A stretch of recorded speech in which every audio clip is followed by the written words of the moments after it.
My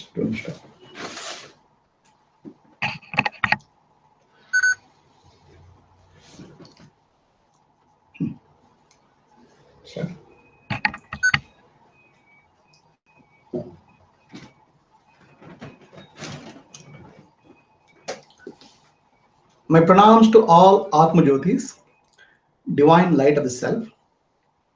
Today, we are going to discuss, contemplate on chapter 10 of Bhagavad Gita, titled Vibhuti Yoga. Vibhuti Yoga means the glories of the divine. Divine glories stands for Vibhuti Yoga. When we go to the temple, we get some powder called Vibhuti.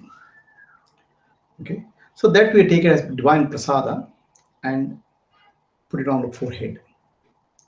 The Vibhuti, the powder, we respect by putting onto Adna Chakra, the forehead. The purpose of that is we need to know Vibhuti of Bhagavan.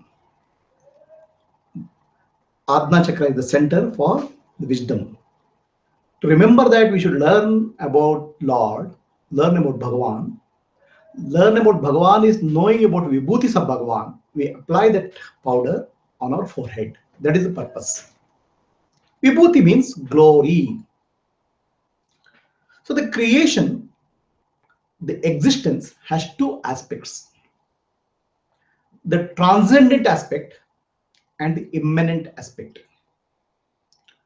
the unseen aspect and the seen aspect, the conscious principle and the nature. Consciousness cannot be seen, the nature can be seen. So the existence has two dimensions, two aspects: transcendent and immanent. We can see the immanent, we can experience the immanent, but what is transcendent is not available to our mind and intellect.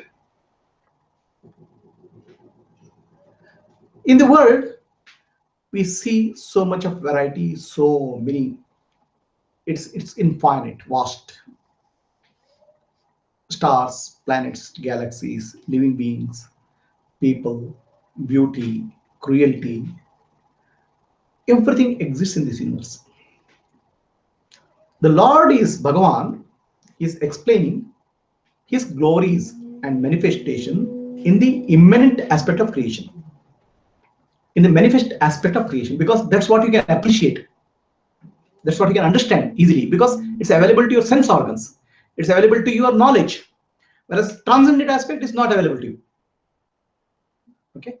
The purpose of this explanation is to take your mind, turn your mind inwards from immanent to transcendent. To go from outer to inner, the Lord explains the divine glories. Glory is something which is magnificent, which inspires us, which motivates us. By explaining his own glory, Lord is motivating Arjuna to look inward and look at the transcendent aspect of himself and realize the self, who is Krishna consciousness. This is the purpose of explaining the glory. So here in this, you have to understand something called material cause and efficient cause. Any creation involves material cause and efficient cause. For example, somebody wants to make a pot, right? So he needs a mud, he needs a potter wheel, and the person is required. So the person is different from the mud and the pot. The person is the efficient cause, the mud is the material cause. Then out of that, a creation happens called pot, variety of pot. But for this manifestation, for this creation, the material cause and efficient cause is one and the same. They are not different. Okay. In the sense, don't imagine a God who is sitting somewhere in the heaven, taking some mud and try to create all living beings. It's not like that. The Bhagavan is the efficient cause. Bhagavan is the material cause. They are one and the same thing. Creation is nothing but manifestation of the creator.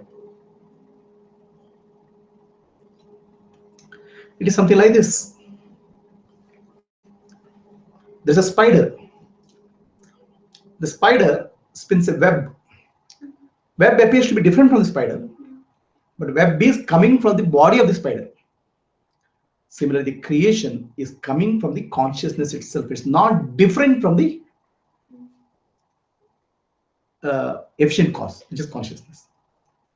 Okay. The material cause is also consciousness. Efficient cause is also consciousness, but it appears to be different. It appears to be very different. In the manifestation, you see variety, beauty, cruelty, great heights, great valleys, and infinity.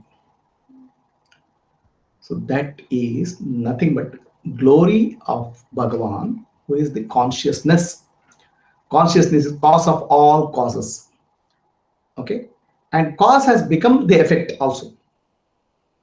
But in reality, it has not changed. It is like a ocean and the wave. Okay, the ocean is made up of water, and ocean has waves. Water can confidently say that all the ocean waves are me only. Okay, the waves represent creations. Waves represent living beings, mountains, valleys. Whereas water represents the efficient cause, the fundamental cause. So consciousness is the efficient cause, and every manifestation is a manifestation of the consciousness. It is not going to be different. But manifestation, not consciousness. So it's like this. For example, you say a ring, golden necklace. Everything is made up of gold, right? Similarly, everything in the universe is made of consciousness. But you can say the golden ring is made up of consciousness, but a golden ring is not gold. Okay, golden ring is a form of gold. So don't confuse consciousness with one manifestation. Behind every manifestation, consciousness is there. Okay, but that manifestation alone, don't say it's consciousness. Right? Like that, all waves are made up of water, but wave itself is not water. Water is something beyond wave. Right? Like that, the self or pure consciousness beyond everything, but still everything is manifestation of that self. So that's why the creation is sacred. Most of the native cultures respected creations. Okay, the earth they called as Mother Earth.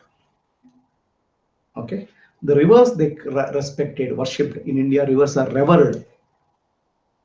Okay, the valleys, the mountains. Okay, even if you go to Tiruvannamalai, the hill is revered. The Himalayas are revered, respected. Kailas Parvat is respected because they are all manifestations of Bhagwan. They are glory of Bhagwan. But that itself is not Bhagwan. That's a glory of Bhagwan, manifestation. Just like gold ring is made up of gold, but gold ring itself is not gold. It's one manifestation of gold. Don't confuse the totality with one small aspect. But small aspect is also respecting small aspect is also respecting totality. That's the idea Indians had. So in India, everything was respected because everything is a manifestation of Bhagwan. So that manifestation Bhagwan outlines in this chapter, outlines or describes in this chapter. The purpose is for Arjuna to understand the glory of divine. The glory of divine has to be understood because Bhagwan is trying to drive home the fact that you are that, Tat Tvamasi, you are that. Now you are thinking that you are a small individual with a body-mind complex. Okay. The consciousness principle in you, okay, when it's identified and become body and mind, becomes tvam, you. Whereas the same consciousness principle, when it identifies with the collective mind or universal mind, becomes the universe. So at the individual mind, it becomes thoughts, feelings, and actions. At the universal mind level, it becomes stars, planets, galaxies, and all creation.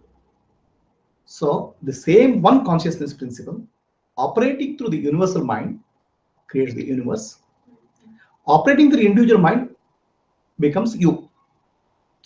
So now you can imagine your body to be made up of these 5 elements, this limited body. You can imagine the same body, similar to that body.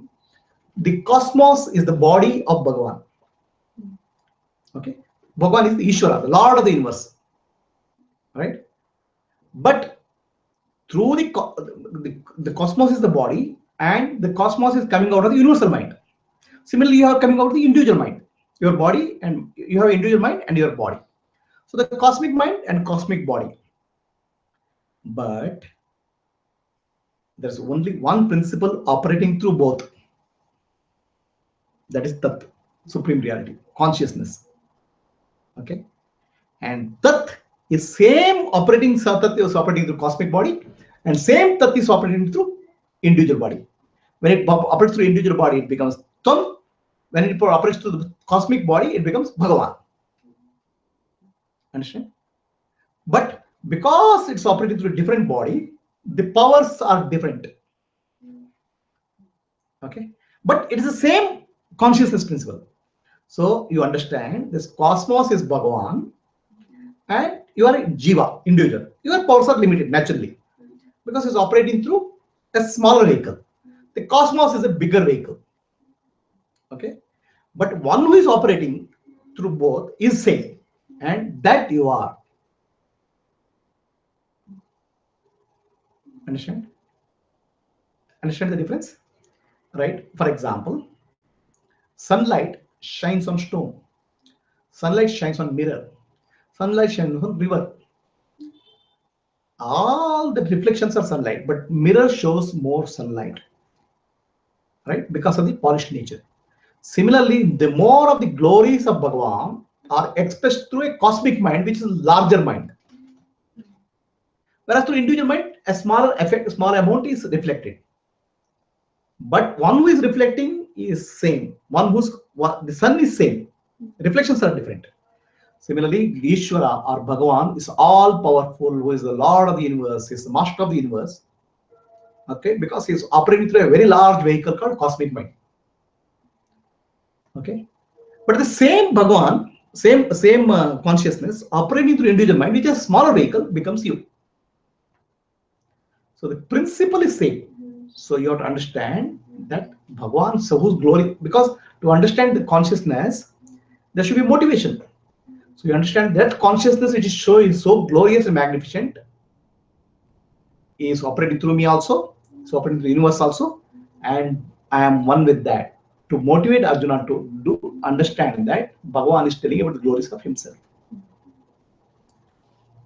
Are you clear? So in that glory, he will explain how he manifests various things. This is the main theme of this chapter. Let us get into that when we get into details. Right?